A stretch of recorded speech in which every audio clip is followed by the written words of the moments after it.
held at City Hall on August 9th, 2021 be adopted as circulated. Moved by Councillor Buds and seconded by Councillor Knox. All those in favor? And that's carried. We have no delegations this evening. We have no public hearings. Just before we move into committees, I'd like to ask our youth member of council, Councillor Houle, to come up to the front, please. And Councillor Draycott, please.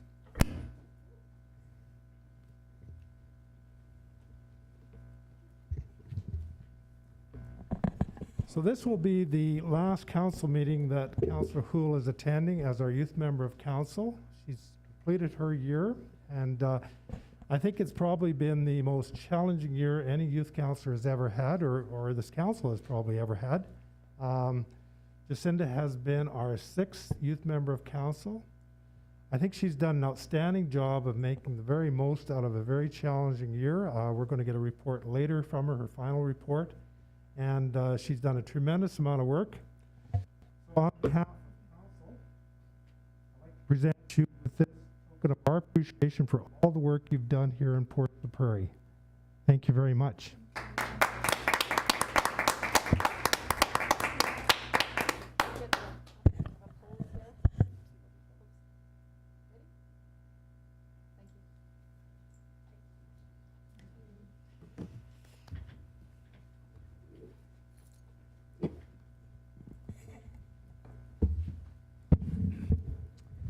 Okay, we'll move into committee. First up is Finance, Legislative and Property Committee. Councillor Buds, please.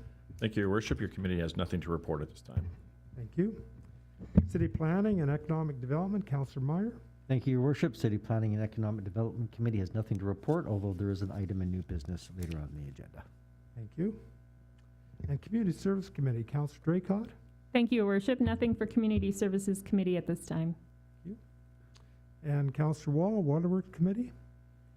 The Waterworks Committee has nothing to report at this time, Your Worship. Thank you. And Councillor Espy, Transportation Committee. Thank you, Your Worship. The Transportation Committee has nothing to report. And Councillor Knox, Public Safety Committee. Thank you, Your Worship. Nothing from your Public Safety Committee this evening. Thank you. We have no deferred business, but we have a number of issues of new business. First of all, the July financial statements. Councillor Buds, please. Thank you, Your Worship. So management has provided the financial statements for month ending July 2021, and they typically go through and provide to council any amounts over $10,000, either over budget or under budget, with an explanation. You can see from both the general fund and the utility, you can see those items. So not a lot of items that have been identified. That is the one report. The second report, or second PDF, if you will, is the actual financial statement. Heard me talk about the familiarity of a balance sheet and income statement. Those are these types of statements that have been prepared for council's review, and quite an item that we do look at is kind of where we're at to the end of July, and then what is our projected balance at the end of the year. And you can see that, you know, if you're looking at page 2 of 5, the statement of operations in our general fund, it does appear that we have a tremendous surplus, which is indicative of the same type of surplus we had last year at this time. But the back end of the year is generally loaded with expenditures that still have to come, and you can see that that budget narrows, the actual, number to budgeted narrows quite a bit to just around almost a balanced budget at $22,142, in excess or a deficit position. But still lots of year to go, and very confident in management's abilities to bring our general side in under budget or at budget. And then on the flip side there is the utility side of things, again the balance sheet, and then the same statement on the utility side showing almost exactly the same thing, but this time just slightly ahead of budget at $29,000 projected by the end of the year. So I do appreciate the efforts put forth by management to continue to watch budget allocations very closely, and conversely to also project what it might look like for the end of the year. So I would be open to fielding any questions on those reports if there are any. Thank you, Worship. That concludes my presentation. Thank you, Councillor Buds. And we've got the July building reports. Councillor Meyer, please. Thank you, Your Worship. I think council knows it's no surprise. This is usually my favorite report of any council meeting. As a result, it's indicative of course of activity that's going on within our city. So once again, you'll see the two reports, one for the city of Portage and the other one for the RM. I will draw your attention to the combined building report as we do look at it from a regional perspective. Year over year, of course, as we talk about, we do know that the dollar value for the permits are down, but July did see 45 permits and roughly $4.25 million in activity.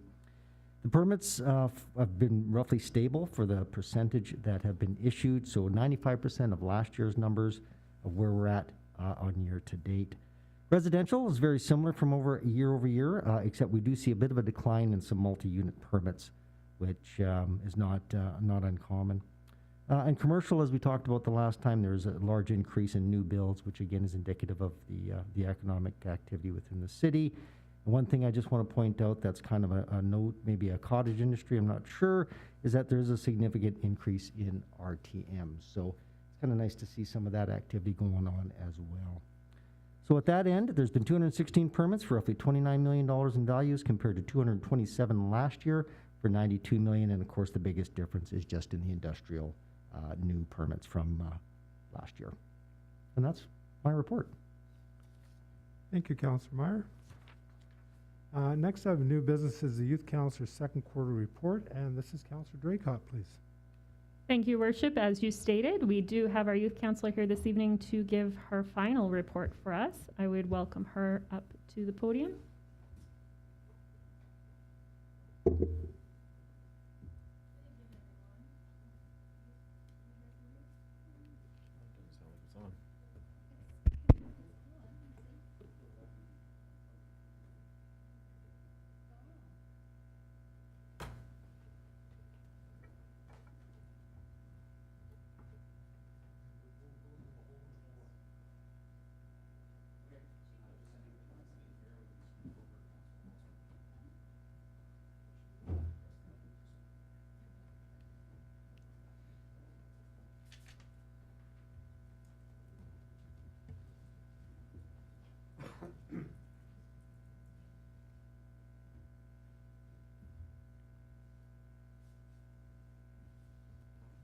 Good evening, everyone.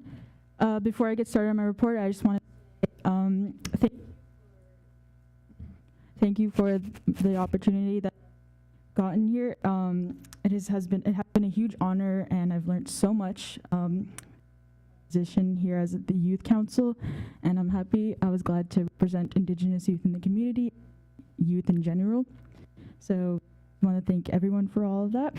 So my report. Okay.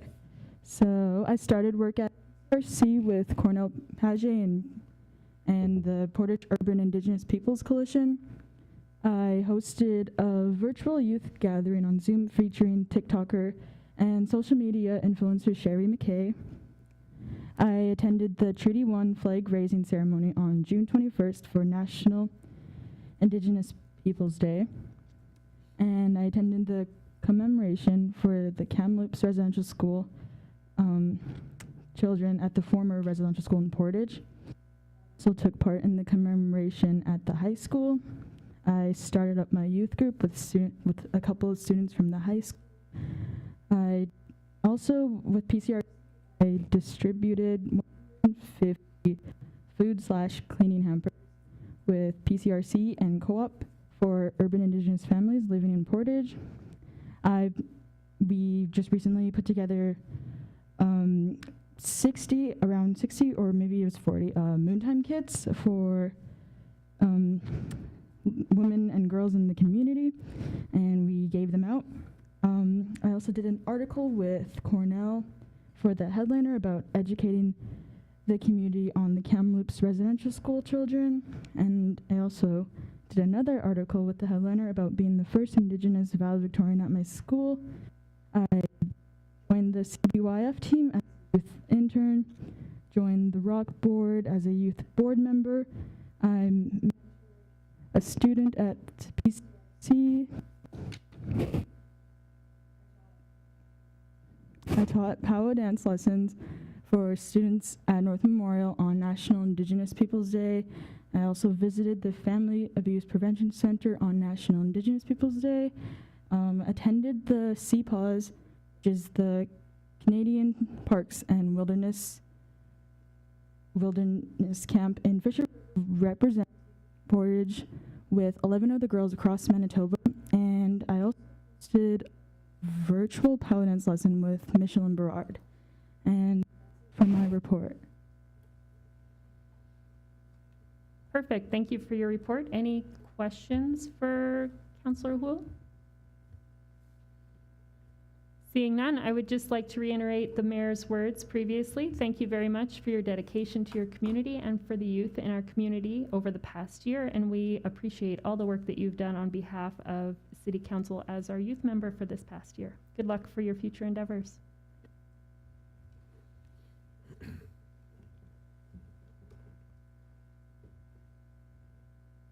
Our next item of new business is the award for water main and wastewater sewer renewal contract, and this is Waterworks Committee. Councillor Wall, please. Thank you, Your Worship. Yes, this has to do with all that nice underground stuff that nobody sees, but everybody depends on.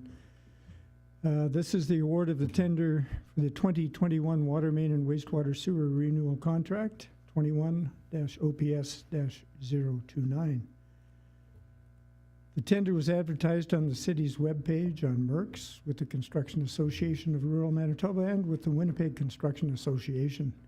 Local contractors were contacted.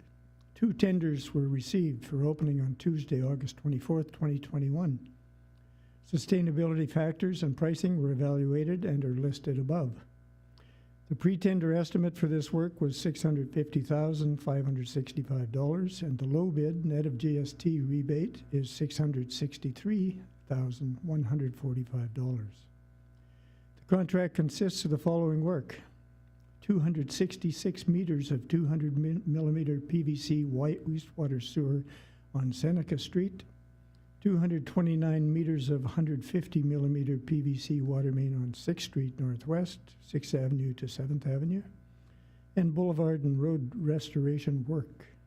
This project will be funded from the 2021 wastewater sewer renewal budget of $305,000 and the 2021 water main renewal budget of $390,000 for a total budget of $695,000.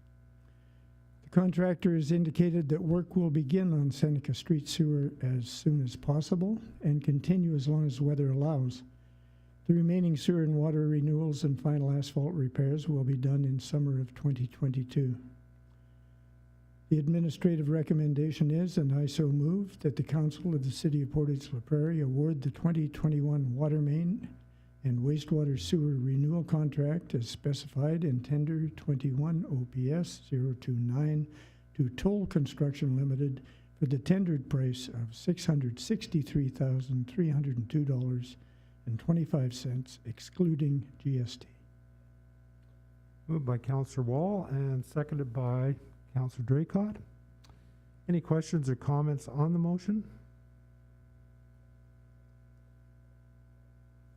All those in favor of the motion? And that's carried. That's all I have, Your Worship. Thank you, Councillor Wall. We have no old business this evening, so council is adjourned at 6:13 p.m. and we're going to move right into committee. And I'd just like to mention that committee is open to the public and open to the media. Some people don't realize it is open to the public. We'll call committee to order at 6:13 p.m. First up is Finance, Legislative and Property Committee. Councillor Buds, please. Thank you, Your Worship. Your committee has nothing to report. Thank you. City Planning and Economic Development Committee. Councillor Meyer, please. Thank you, Your Worship. Just one item on the agenda tonight.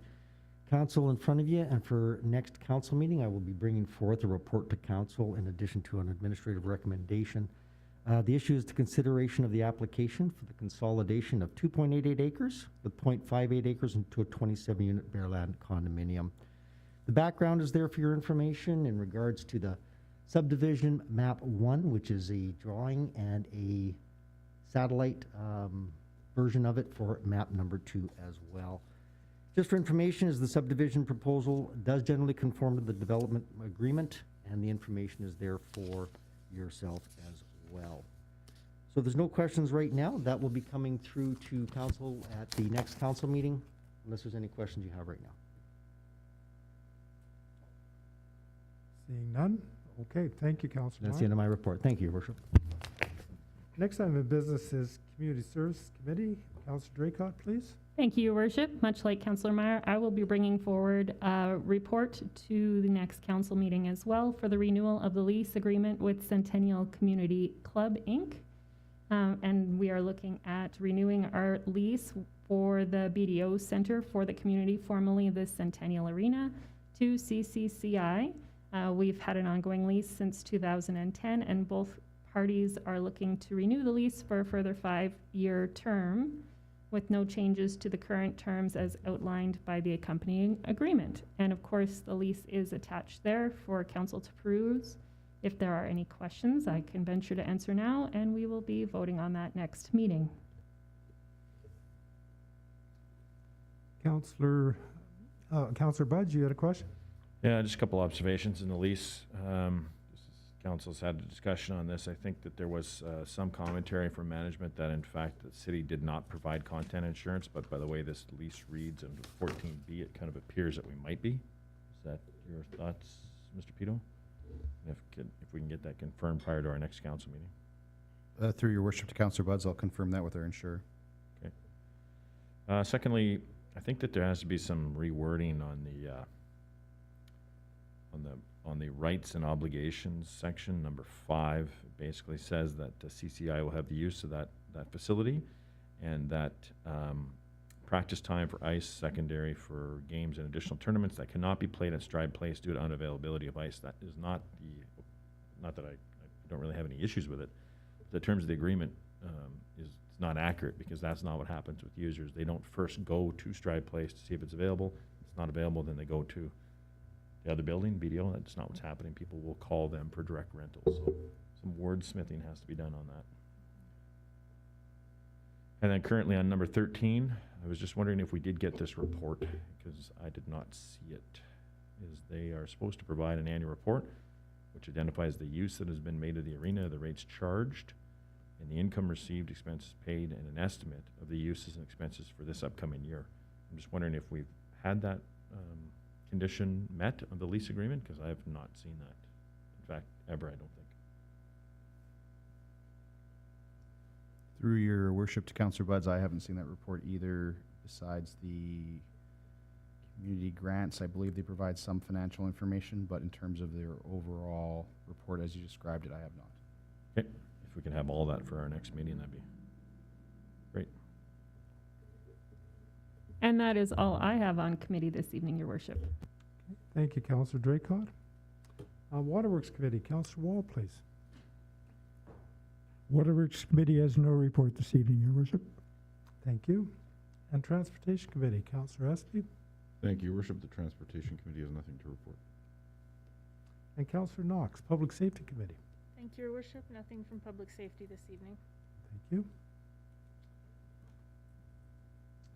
The committee is adjourned at 6:18 p.m. Thank you for coming out, everybody.